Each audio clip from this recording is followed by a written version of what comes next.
is a presentation of Real Wise Productions and Comey Media Incorporated.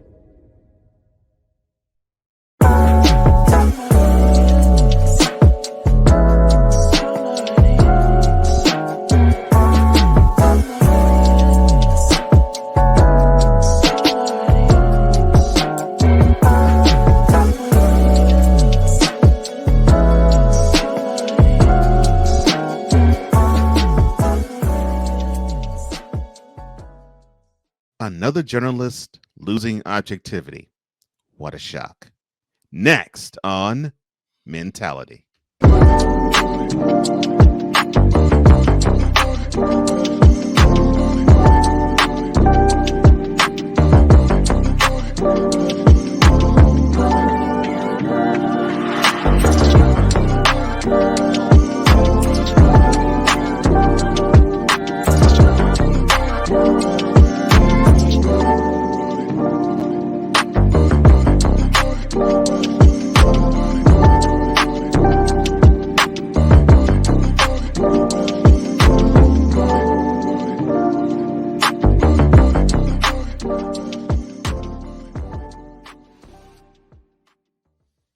Welcome to another installment of Mentality, the place of iron sharpens iron in the realm of health, mental health, love, entrepreneurship, and brotherhood, all from a man's perspective. I am one of the co-hosts of this show, Cole Johnson, and I am joined as always by the other half of this platform, the dynamic duo that we are, one Wise El Jefe. How you doing, sir? I'm doing great, brother. I'm doing great. How you doing? Man, I can't complain.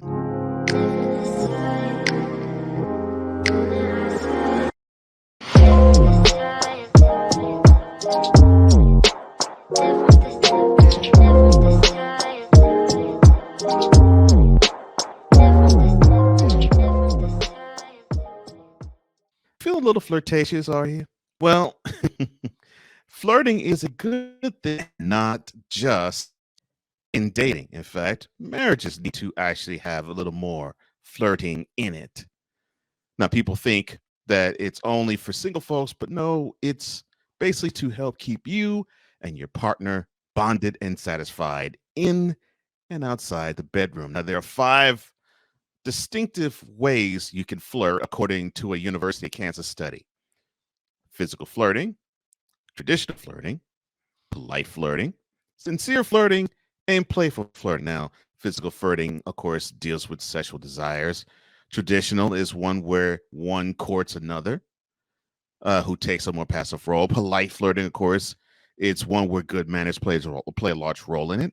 Sincere flirting is when you have a strong emotional connection that's established. And of course, playful flirting, that is when fun and silliness are most important in it.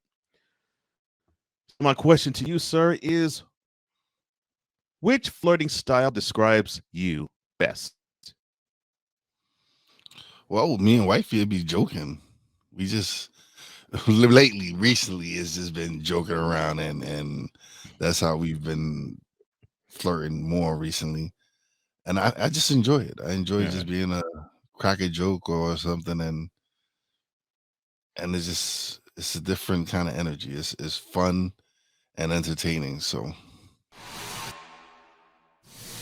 Like you said, flirting through humor, man, yeah, gold star. Uh, that is that has been the golden ticket as of late. So yeah, I love it. I love it. you don't realize how humor plays a big part in your relationship with with your significant other, and it does. Mhm. Is you if you have to be able to enjoy a laugh and be it at something I might do, something stupid that I might do, or something silly she might do, whatever it is, you got to be able to laugh it off and just and enjoy it. Like, Yeah. so she comes up to me like with this straightest of faces and come. So yeah, I got the sugar daddy. I'm like, uh-huh. Play with me if you want. And which is bad. I'm just Oh laughing like, all man. right, yeah, you got a sugar daddy, okay. But I know she's joking, and but Hmm. she wants to be funny. So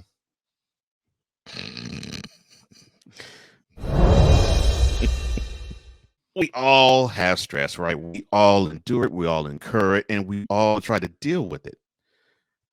Things such as like the car not starting, children being late for practice, emails that pour from one time of work to the end.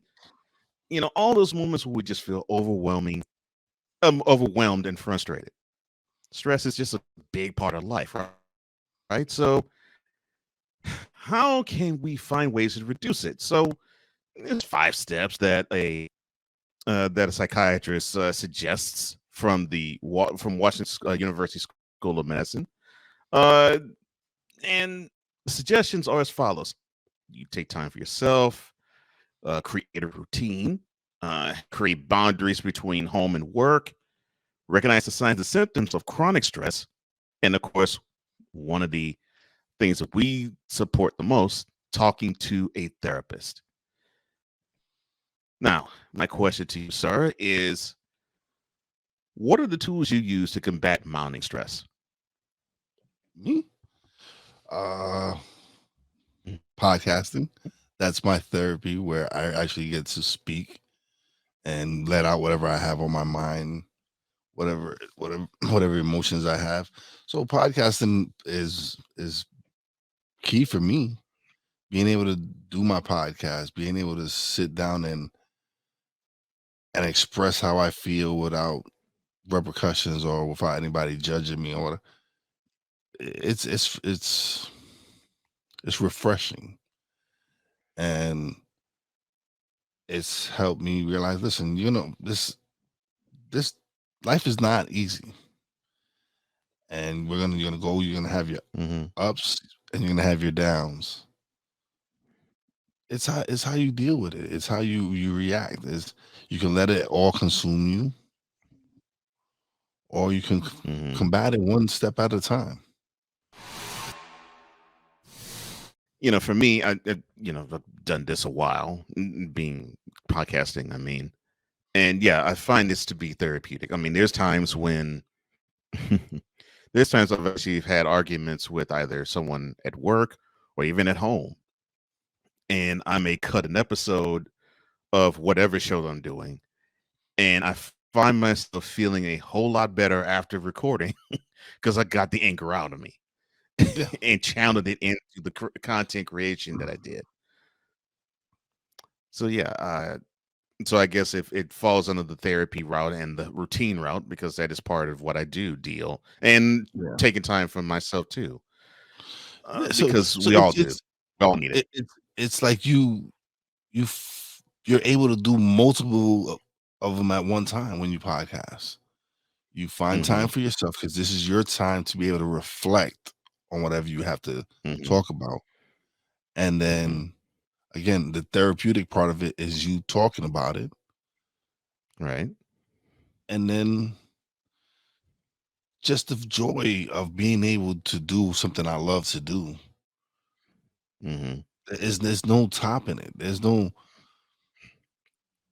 There's nothing better than to be able to express yourself Hmm. doing something you love to do. Right. And when you find that love, you want to do it as much as possible. And I'm, bro, we both create a ton of content weekly. Right. We're all over the place. You're doing Snowman in the morning. You're doing your shows. We're doing Hmm. mentality. Hmm. You're doing your regular 9 to 5 job Hmm. stuff. Right. Hmm. And that's not even including your BS3 stuff now with the title you have at BS3, and then Right. all the other stuff that people be throwing at your show. Cole, can I get this? Cole, can I get that? Yeah. But you find a way to manage it. You find a way to balance Hmm. it out. Earl Stevens. Well, we don't know him by that name, but we do know him by E40. And for those who don't know, he is a Bay Area legend and native rap superstar. Has been that way for 25, at least 25 years. Longer than He's that, a if you he- yeah, he's an longer than that. OG of the game. ti- He's Yeah, an OG of the very much an game, OG in the man. game. Yeah, He's yeah, well respected in the rap community, and as he should be. Yeah, as he yeah. should be. Yeah, because he's been at it longer than that. I think Yeah, at least 35, maybe even close to 40 years in the game. yeah. Well, he also reps everything Bay Area. You see him at Giants games, 49ers games, A's games if necessary in the playoffs, which I think I have seen him attend an A's game when they were in the playoffs, and Warriors games. He actually has courtside seats to see the Warriors at the Chase Center in San Francisco. Well, they're playing in Sacramento this past weekend, and unfortunately, in the Golden One Center in Sacramento, he got into an altercation with a fan, and he got the heave ho from the Golden One Center in the fourth quarter. There was security officials that walked to him his courtside seat and said, "Excuse me, sir, you got to go."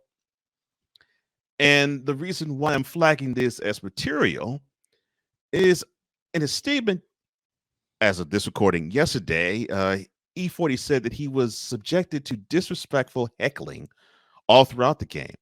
And when he finally turned around to address the comments, the security officials approached him and assumed that he was instigating the encounter and proceeded to kick him out of the arena. Now, my question to you, sir, is when you hear this, how should Golden One Center and the Kings organization investigate E40's claim? Um, go in going in with really with an open mind. Like I don't understand why this man would have anything to lie about. I can understand why fans will heckle him because Yeah. he is known. You can't miss E40. You No. see 40, you know who he is, Hmm. and especially if you're from Sacramento on still Cali, they know who he is. So Right. I'm sure those fans heckling him, and I'm sure fans can be very disrespectful. I'm Hmm. not. I've been to games. I've heard how some fans talk to players or to other fans. It's just listen. We all come spend our money, have a good time, enjoy the event. But there are people that can get very disrespectful, and I'm sure, being the man that he is, Hmm. he's not going to allow for anyone to disrespect him. Yeah. Yeah. I don't see a need. I don't see E40 instigating anything. Exactly. He knows who he is. He knows what kind of society we're in. He's not gonna go out and act a fool, especially out repping his team, the Dubs. Hmm. Come on. Yeah. Yeah. But I'm And sure. the I'm sure. Again, could it be racially motivated? Could it have been like, was the fan that he got into it white? Who knows? I don't know. I don't know the whole situation, but you wonder why he was the one escorted out. Did the other person get escorted out? reportedly, no. I would want to know why.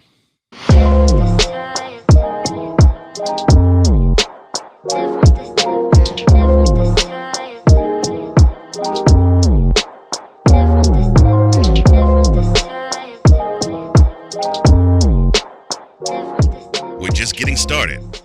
Mentality will return. That's why we here on this platform.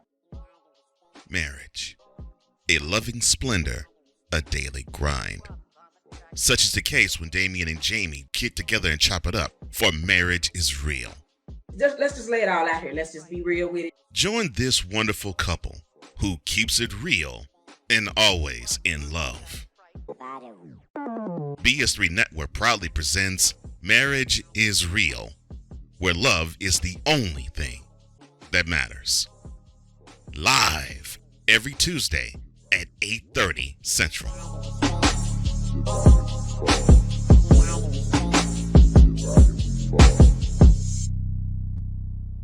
Oh, and Jamie has something to say. Deuces and trays. What do you get when you watch or listen to the Life Happens podcast? Well, I'll let them tell you. Kim and I are both ministers of the gospel, and Life Happens podcast is a beautiful balance by simply taking our spirituality with real life and merging it together to create a beautiful balance. And that's what we do. BS3 Network proudly presents Life Happens podcast, where Christianity and life intersect. Live every Wednesday at 7 p.m. Central.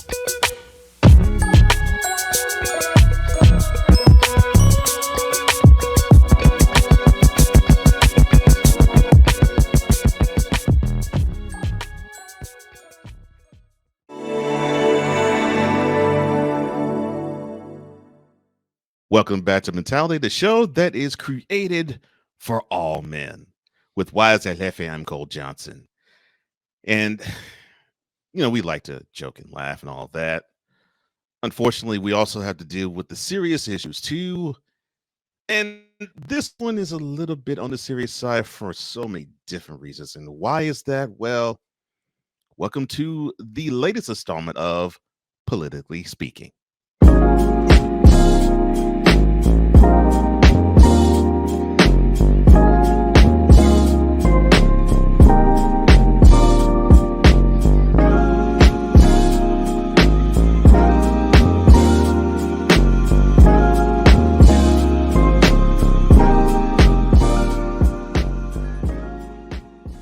Now, this starts exactly 3 weeks ago to the date of this recording, March 27th, where it was an unfortunate shooting 30 miles from where I live. It was a shooting in Nashville of a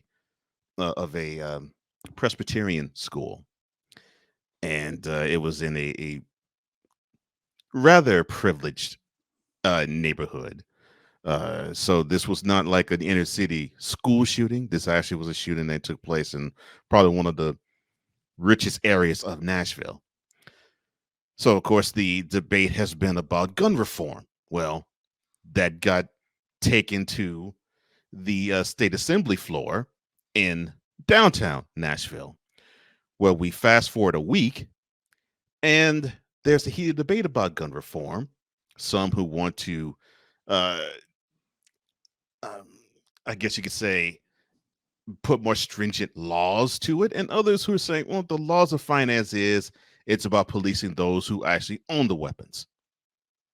Enter a trio of Tennessee Democrats who were subject to expulsion votes during that week over this gun reform debate that turned into a protest, and it has gotten national attention because of it. Now, the three have been known as the Tennessee Three. The one who did not get expelled, Representative Gloria Johnson, and the two which were, that would be Justin Jones and Justin Pearson. Now, they fast forward another week, and both of them have been voted to be reinstated into the General Assembly of the state. What is the hangup with wanting schools to be safer? And I say it from that aspect of, why is this a debate? Because the lobbyists, because you have people paying money. Okay, and then and the fact that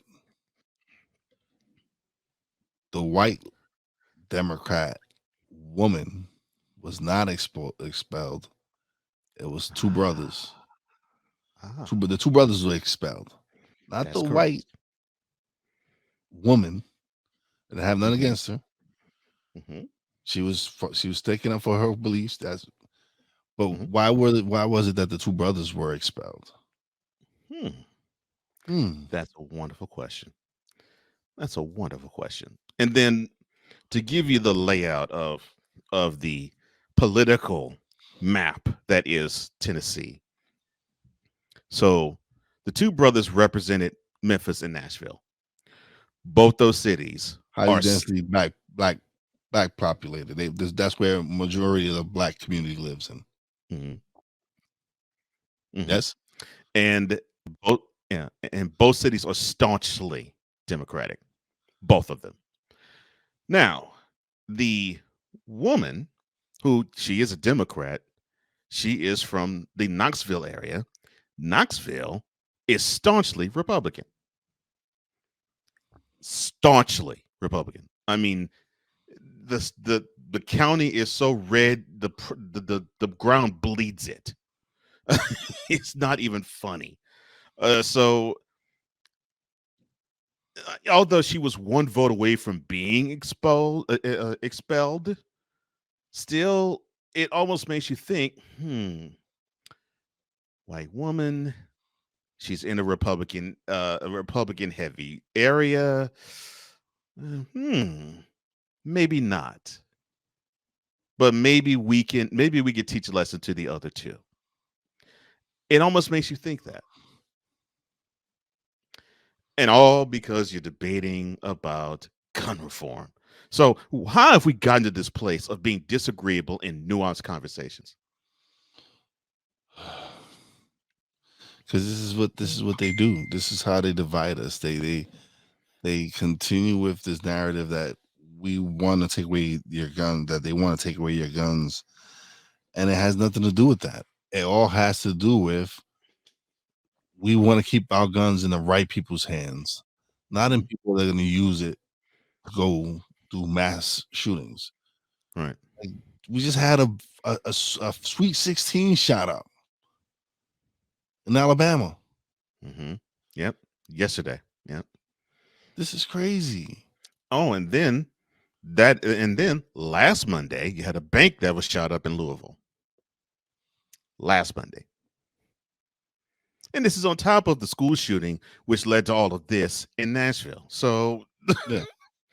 yeah, all of this, and seemingly those facts seem to be washed over from the aspect of politics in lieu of I'm red, I'm red, I'm for guns, I'm blue, I'm against guns.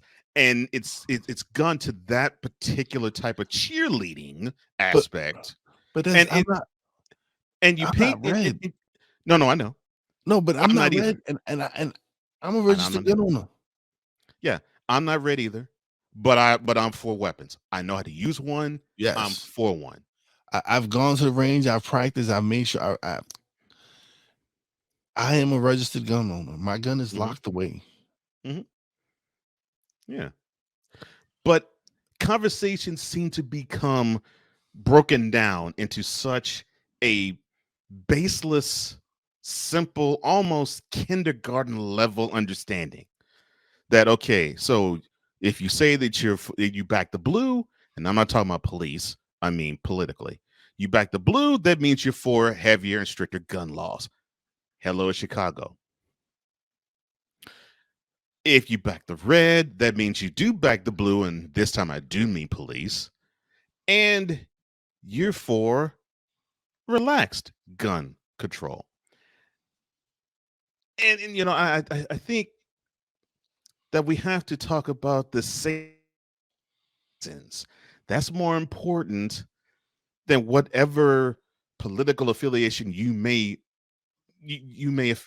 be or not. Because if I'm not mistaken, sir, you don't belong to a political party.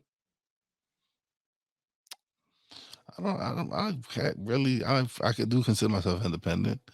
I Hmm. don't really care for either side. It's to me they both lie. So I don't And you really. I don't really care for either side. Like I'm not gonna say that one is better than the other. It's the choice of two evils. Like you can't go right either way. and you, sir, just described mine. Because I'm the exact same way for the exact same reason, and that's the exact same rationale I have. It's They like a, both lie. it's like, They both it's like, lie. They yeah, both have their agendas. They both have their yeah, agendas. That does not include us regular folk.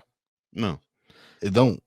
But mm, yet they divide us.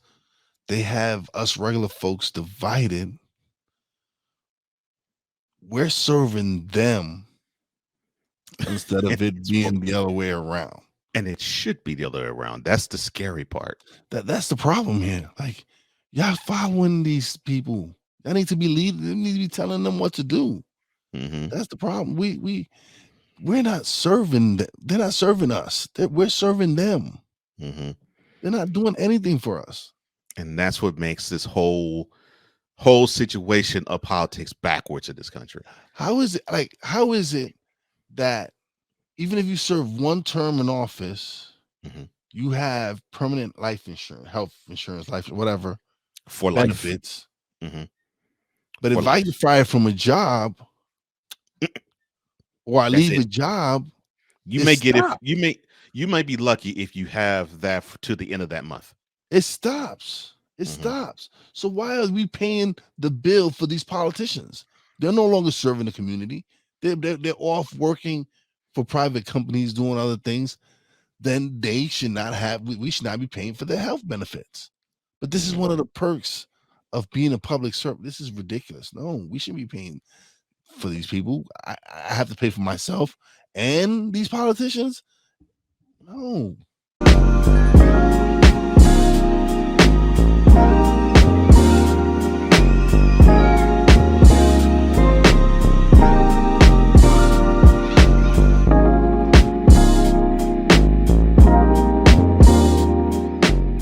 Mentality will be back in 2 and 2. There's a 100% chance of a laugh thunderstorm. 4 men with different viewpoints take a movie, show, or documentary and review it uncensored, unfiltered, uncompromised, with no holds barred. Join BS3, Wilkes, King Doc, and H-Rap B as they take on Hollywood their own way. BS3 Network proudly presents The Forecast, where H-Rap B always predicts, If I owe you something, I ain't got it. And if you need it, get it from God. live every Monday at 8:30 p.m. Central. Check your local listings for your viewing and listening pleasure.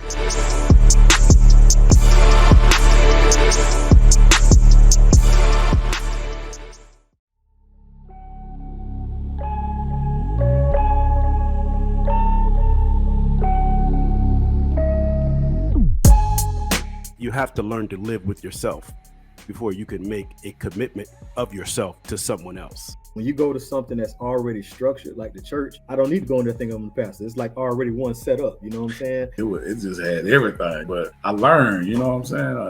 Everything I did, I learned from. So we look forward to seeing you same time, same place. Know that we love you, God loves you more. Continue to stay safe, do the right thing, stay out of trouble. Conversation that informs a community. Brothers of Legacy. Every weekday morning at 9 a.m. Eastern.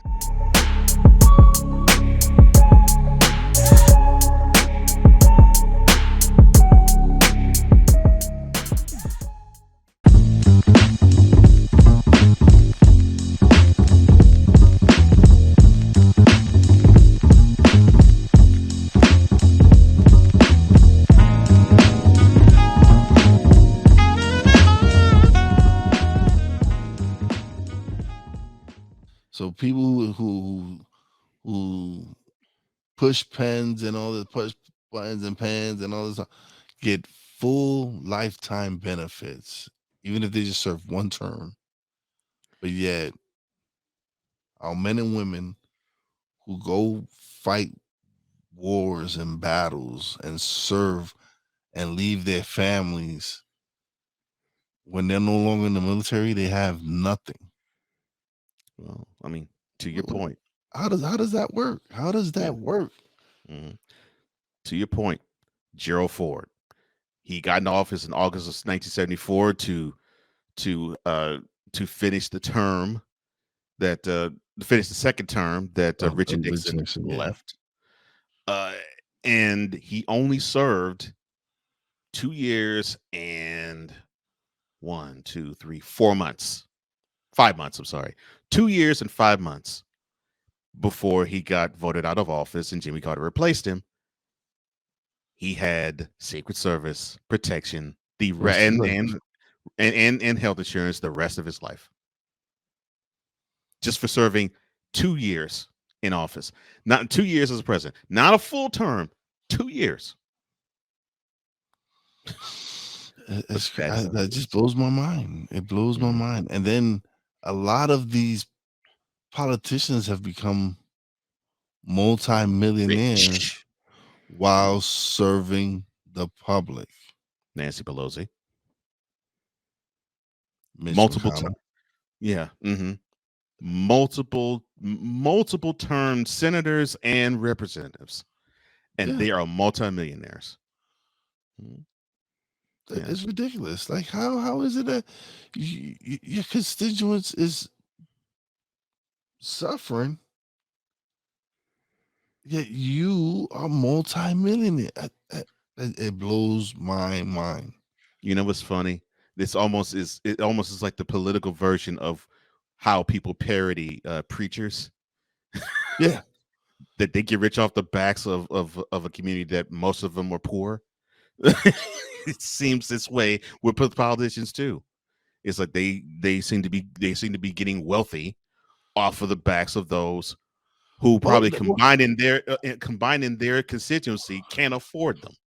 Well, yeah, because of course you got lobbyists coming in and hey, pass this bill for us. Get this bill passed for us. We got something for everybody who voted for it. Believe me, I'm sure plenty of votes have been paid for. Oh yeah, it's a campaign contribution. Yeah. Oh yeah. Oh, I need this gun reform. I need this this bill passed with this included. Yeah, if you do that, here's an envelope, a whole lot of bills. Yeah. As the thank you. Yeah. But they'll explain it by saying, "Oh, well, I'm using a high profile celebrity to write books, and I get millions of dollars from the sales of those books." That's not all the money you get. And then don't give me the well, is that and the public speaking engagements. Okay, yeah, they may pay you a good chunk, but that's not what makes you wealthy, especially in government, and double especially in Washington. So you can miss me with that. You're not getting booked like that, and they're not paying you an absorbent amount because no, you have to really be a name. Yeah, you have to be a Clinton. You have to be an Obama. Right. You have to be someone with a name with clout, whatever. Yeah, ones who can be paid. Yeah, ones who can draw six figure appearances. Yeah. Why is it that we still faced with voices being silenced in a democratic society?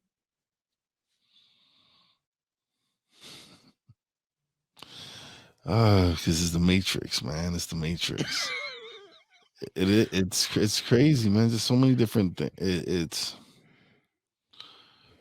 so many different. They're using so many different tactics to divide us. They have the battle against being a gender. The battle of or if you support Trump or if you don't support Trump, and that's just in the Republican Party. Yeah. Just all these things. There's so many different topics, like labels. Like again, something we discussed before. Labels, being labeled something. Why all of a sudden you want to start labeling these kids? Why? One of the things is all the battles in schools, books being banned. Are we not this country of free speech and you being able to read what you choose to? I think it's been the fact that government has restricted what parents can do. Oh yeah, because that's where the battle begins, is at home. And when we started with this nonsense of, oh, do your parents beat you? Call CPS or whoever it is in your community and kids were throwing that in parents' faces, like, I'm gonna call police.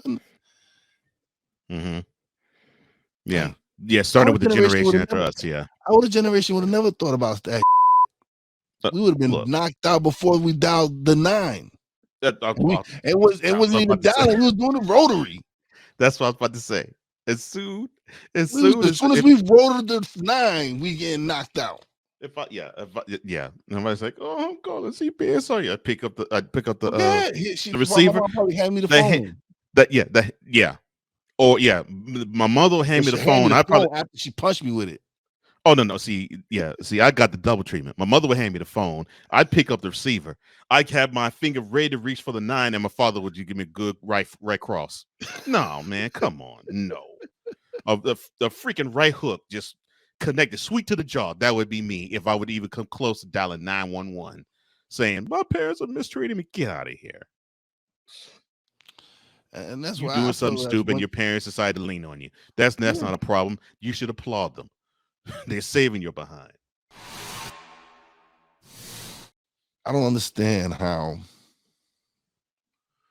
we, as a society, permit it. Like we're giving these politicians way too much power to decide our fate,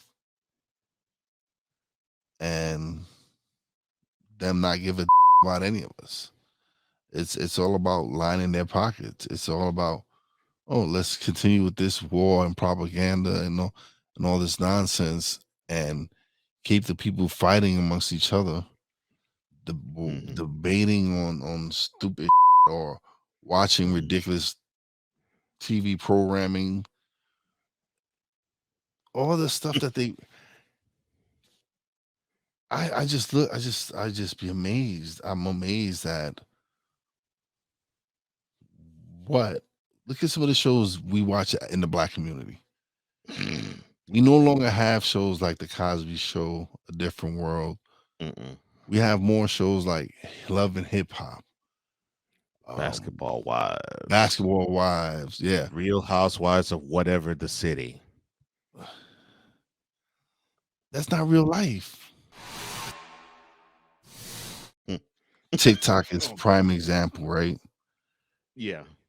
It's the government is trying to regulate it, saying that it's. But you know how many people how many regular people have benefited from TikTok? Really changed the future of their family because of some of the money they've generated because of TikTok. It's a few. Yeah.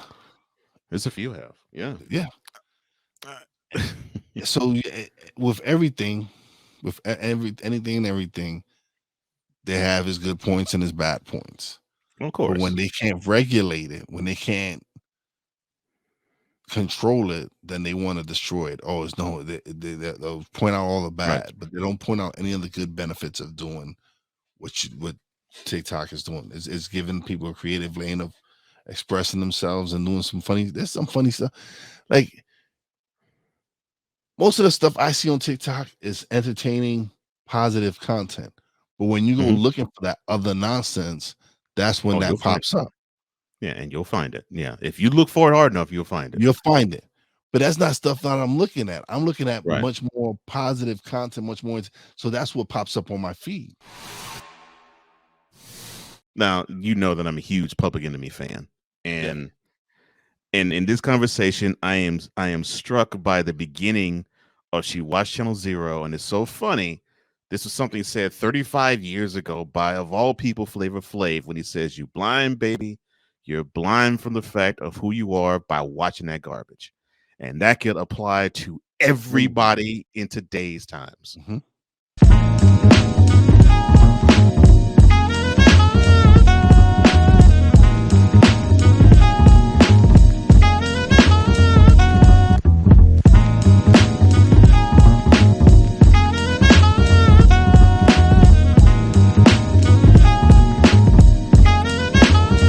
Later, we will have Thoughts from the Throne.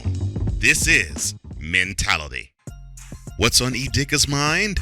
A and B, I'm going to see my way out of it. Because why? I don't care. I have a message for people who do nothing but complain about black people. We can't change who we are. You called the cops on me. I think that every time you call the cop on someone on a false accusation, your need to be a little bit punished. BS3 Network proudly presents a man with a lot to say and is unabashed to say it. What's on E. Digger's mind? Sundays at 7:30 p.m. Central. Check your local listings for your viewing and listening pleasure.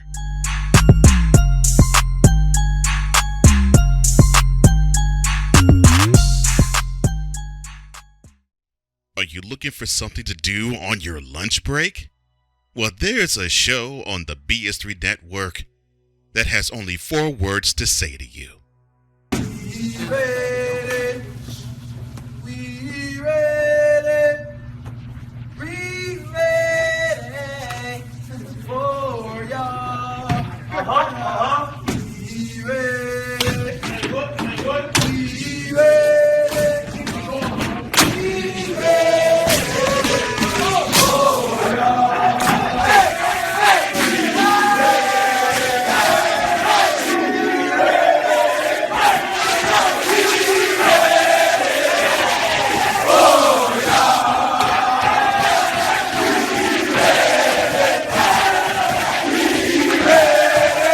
The Lunch Break with AJ, powered by JM&E. Live weekdays at noon Central.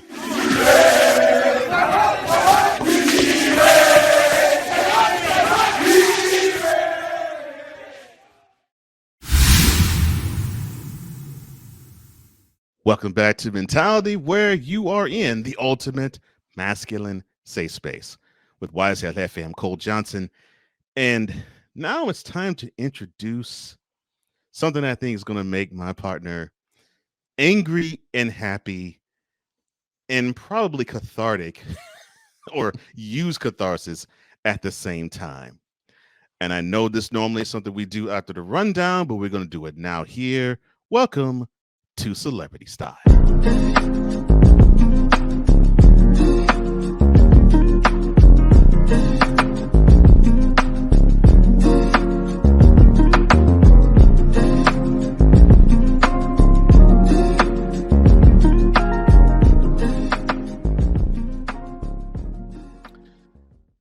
Now, one of our favorite journalists, and yes, I'm saying this in sarcasm, Jason Whitlock, late last month was on Tucker Carlson, and he was responding to when the former President Donald Trump was being arrested and charged with crimes in New York, the state of New York. In the backdrop of seeing people support the former president and to Mr. Carlson himself, this is what Mr. Whitlock had to say. Tucker, I don't say this with pride. I really don't. I'm just being factual. I've never voted. And so I'm not saying that with pride. I'm hardcore MAGA tonight. I will be voting. I am hardcore MAGA. I've never voted. I did, I observed Trump. I'm somewhat supportive of Trump, but they have made me MAGA. And they have made me ready for whatever is next, because what they are building for young people, I can't sit by and just let it happen without raising my voice and without being willing to sacrifice whatever so that kids don't live in a communist Marxist society. These people that think the government is going to take care of them don't understand history. That they've never studied history. They don't understand how tyrannical a government is. If they have their way, if they have their way, we're all catching except for the elites. And yes, I have a very good bank account, and perhaps I'm an elite, but my heart is working class. My parents were factory workers. I came from nothing in this country. I'm black. They're telling everybody, black kid, oh, you can't come from nothing and make it in this country. That's This country is the greatest country in the history of the planet.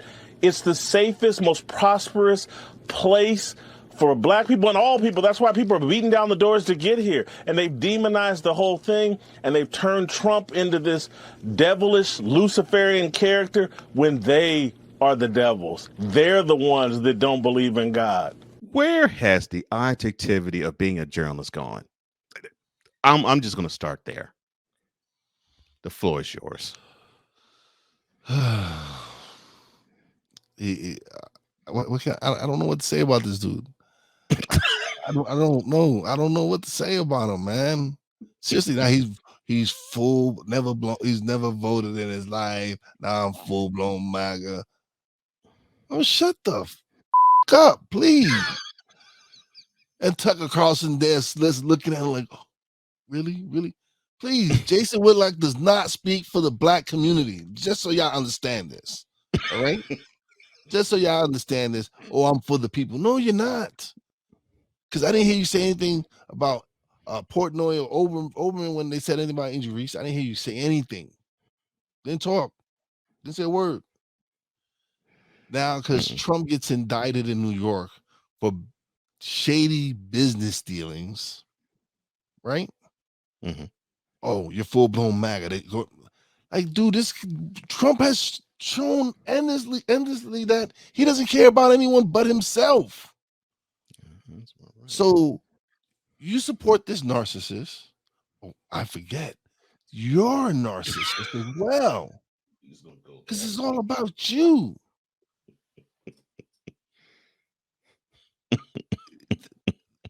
I'm saying it takes a narcissist to know one. So and again, Tucker Carlson had the dumbest look on his face. like Jason Whitlock was spitting some knowledge. Please. And he does not speak for black people.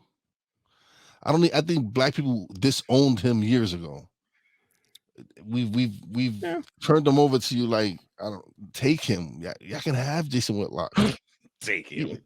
You don't want him. Take him.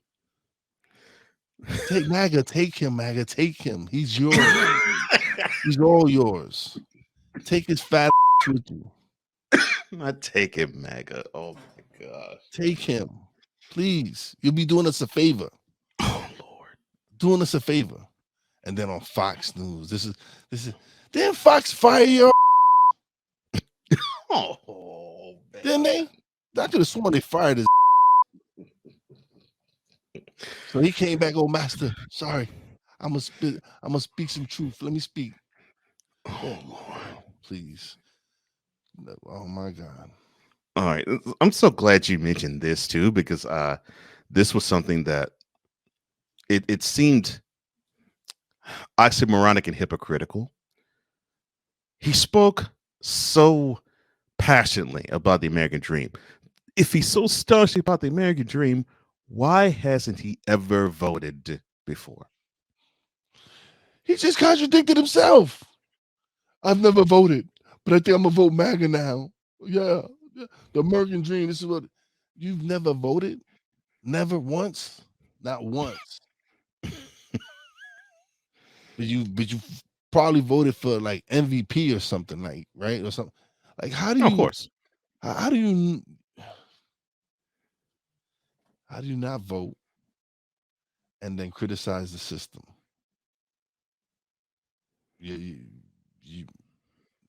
But now you want to go on Fox and talk about I'm MAGA. It's like if you were slurping a Slurpee, buddy. Oh no. You just Fearless. That's the name of his show, right? Fearless. That's the name of the show. Fearless with Jason Whitlock. Yes. On the Blaze. Yes. Okay. All right. I'm done. I'm done talking about this dude. He's getting too much of my time. This is the conversation I really shouldn't be having. These are the conversations I really should be having. It's about this moron. Because he's not doing anything beneficial to anybody but himself. Again, he's trying to make. I say this every time. Why is it every time I speak about this clown, I'm pointing out the fact that he's trying to make himself relevant. Every single time I speak about this clown is because he's trying to make himself relevant. He said, "I'm MAGA full blown now." Like MAGA gonna come. Oh, Jason Whitlock is MAGA. Let's yes. Jason Whitlock is MAGA. Oh, okay. Oh my God. There's some words I really want to say, but I'm gonna refrain myself from going that low. But I was gonna drop some bombs on his fat. Because I'm fat too, so I could talk about fat people. Fat, greasy. You can take that red MAGA hat and shove it up where the sun don't shine. You greasy. Oh my God. Jason Whitlock. This is Vicola. You're right. The Bizarro Wize gets brought out by. I found out what brings out Bizarro Wize. Jason Whitlock. That piece of really brings him out. Because he's a moron. He's a moron. He joins Dave Portnoy and Keith Olbermann as morons of the year. There will be some added more names later on this year. I'm sure of it. I'm almost positive before the end of the year there'll be at least 15 more names on that list. Oh my goodness. Okay. And I think on the New Year's episode, I'm going to announce moron of the year. Well, you've heard it here first. In about 8.5 months, we will have an episode where Bizarro Wize will name the moron of the year. Yes. Oh my God. No, it's the moron of the year. I'm sorry. No, but I know why you can't. But yes, he can. My partner's not gonna. But the moron of the year. So right now we got 3 candidates up there: Jason Whitlock, Dave Portnoy, and Keith Olbermann. It's Whitlock and Portnoy up there 1-1. Keith Olbermann, he kind of retracted, so he kind of showed he ain't got no spine. These two morons insist that they're right. So yeah, so they up there. Oh my God. They're 1A and 1B. And by him waving the MAGA pom-pom, he feels that audience is going to embrace him. I hope they do. And strangle the out of his dumb.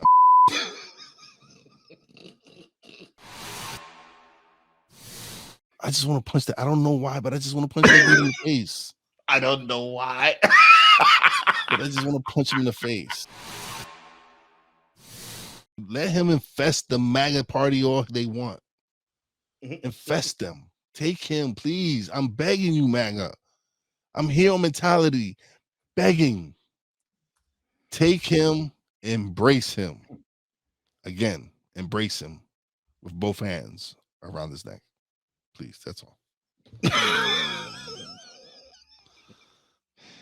Oh my gosh.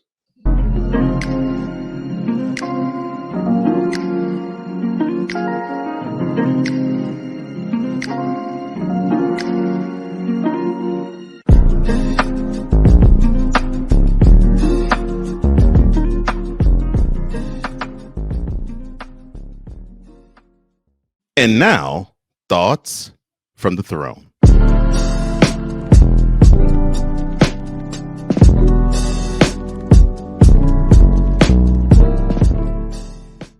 All right, so ladies, y'all gotta stop this. Y'all gotta stop this. Find out who your baby daddy is. Really, truly, like it's crazy that the number of men that at the age of 18 find out that these are not their children. I've been hearing a lot of stories lately of a lot of men finding out that kids that they've thought for years were theirs isn't their child at all. And this is crazy. Because then this man, one of the things that are being used against men is this child support system. The government is encouraging women to put men on child support.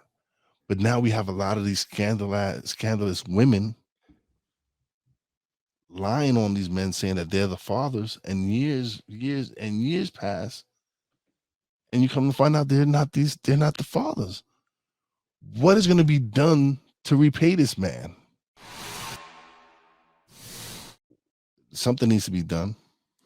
Again, where men are being under attack, we need to stick together, get together, whatever it is, work together, and find a solution to why this is happening. And ladies, come on, do better, because it's crazy, man. It's crazy out here when a man who's really been in this child's life finds out that it's not their child. We can do better.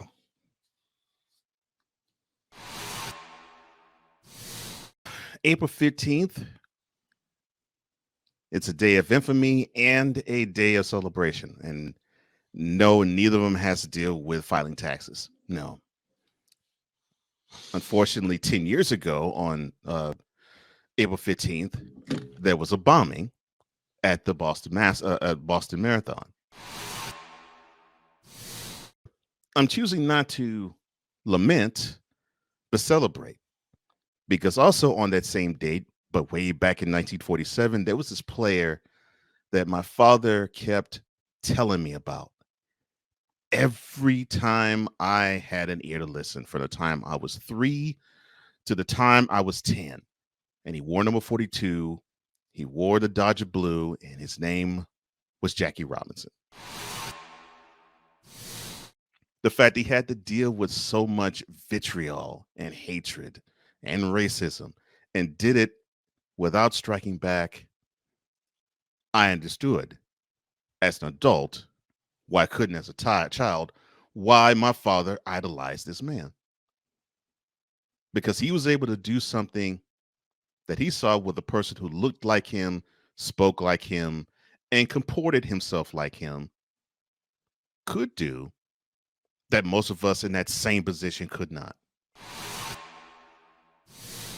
I toast to you, to my favorite baseball player of all time that will never change, Jack Roosevelt Robinson. Thank you for teaching all of us that civility, that strength of courage, and that grace can be in the form of a man. And those are thoughts from the throne.